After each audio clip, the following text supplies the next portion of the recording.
Idan wannan ne farkon ziyarar ku wannan tasha, kar ku manta ku danna mana subscribe sannan kuma ku danna alamar ƙararrawa domin sanar da ku shirye-shiryen mu da zarar mun ɗora a wannan tasha.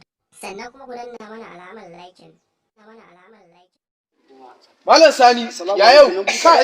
Alhamdulillah, ya kowa da kowa. Ina ta neman ku akan in gaya muku wani sabon labari. Na me fa? Wai yanzu idan ka kalli akuya ba mutum bane. Haka ne naji. Kai, tabbas. Allah ya sa mu dace. Ka samu su abunan su waye abokan naka? Su.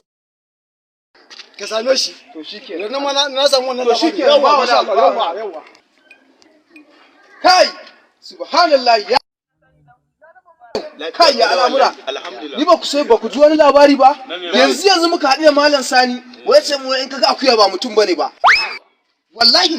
To ni ma na ji kishin illa ba. Wallahi dama da gaske ne. Da gaske ne? Kai gaskiya. To abun dubawa ne. Gaskiya akuya da raba mutum bane. Ba wani abu, Allah ya sa mu dace. Amin amin.